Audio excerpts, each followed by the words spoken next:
ముఖ్యంగా ఈరోజు మేము బీసీ పొలిటికల్ ఫ్రంట్ ఆధ్వర్యంలో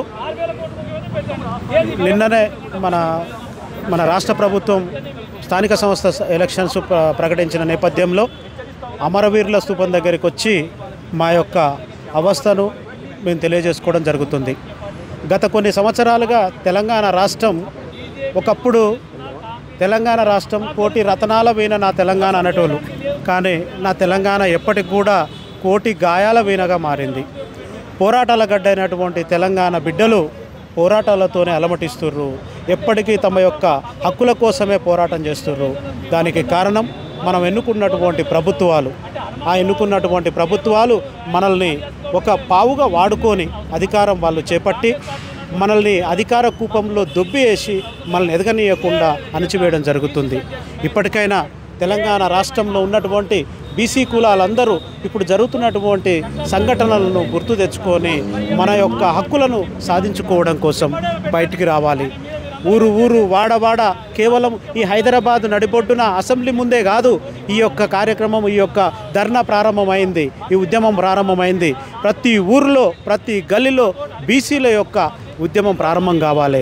అప్పుడే బీసీలు చైతన్యవంతులై తమ యొక్క హక్కులను సాధించుకుంటే మనం కూడా, మన పిల్లలు కూడా చైతన్యవంతులై రేపు రాజ్యాధికారం చేపట్టే దిశగా ముందుకెళ్ళడానికి సౌకర్యంగా ఉంటుంది.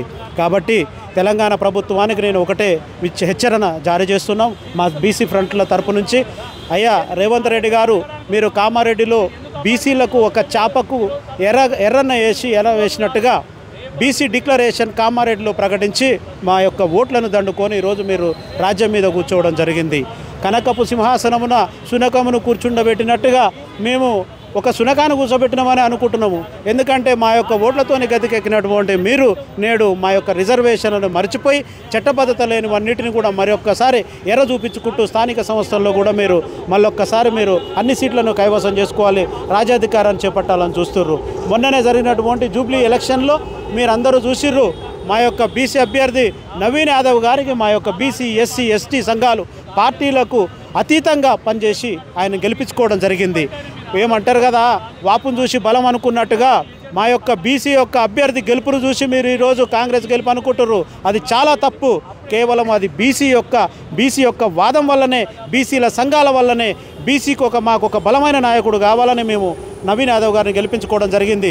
నవీన్ యాదవ్ గారు గెలిచిరో లేదో అది కాంగ్రెస్ కైవసం చేసుకుంది. కాబట్టి గ్రామీణ ప్రాంతాలలో కూడా స్థానిక సంస్థల ఎలక్షన్స్ పెట్టి అదేవిధంగా బీసీ ఓట్లను కొల్లగొట్టి మళ్ళొక్కసారి మేము కూడా గ్రామీణ ప్రాంతాల్లో కూడా సర్పంచులు మా వాళ్ళే, అందరూ మా వాళ్ళే కావచ్చు అనే ఉద్దేశంతో ఉన్నారు. కానీ మేము కూడా కొంచెం చైతన్యవంతులమైనాము. ఇన్నిసార్లు మీరు చేసినటువంటి మోసాల ద్వారా మేము చాలా గుణపాఠాలు నేర్చుకున్నాం. కాబట్టి మేము హెచ్చరించేది ఏంటంటే, మేమెంతో మాకంత వాటా రాజ్యాంగబద్ధంగా 9th షెడ్యూల్లో ప్రకటించి మాత్రమే మీరు ఎలక్షన్లకు వెళ్ళండి. 2 సంవత్సరాలుగా లేనటువంటి ఎలక్షన్లు ఇప్పటికిప్పుడు చేయవలసిన అవసరం లేదు. మేము కలో గంజో దీన్ని బతుకుతున్నాం. మీరు ఏ సౌకర్యాలు మాకు కల్పించవలసిన అవసరం లేదు. మీరు కల్పిస్తారనే ఆలోచన కూడా మాకు ఏ కోచాన కనిపించట్లేదు. కాబట్టి ఇంకా 3 సంవత్సరాలు కాదు, ఇంకా 6 సంవత్సరాలు అయినా కూడా మేము ఉద్యమించడానికి సిద్ధంగా ఉన్నాం. మా యొక్క హక్కులను సాధించుకోవడానికి సిద్ధంగా ఉన్నాం. కాబట్టి మీరు దయచేసి ఇప్పుడు ఏదైతే మీరు 42% మేము పార్టీ తరపు నుంచి ఇస్తామని ప్రవేశపెట్టి మీరు ఎలక్షన్లో పోవడానికి సిద్ధంగా ఉన్నారో ఆ యొక్క స్టేట్మెంట్ను మీరు విరమించి చేసుకోండి. ఎందుకంటే మీరు 42% కేవలం మాకు ఎర్రలాగా వేస్తుర్రు.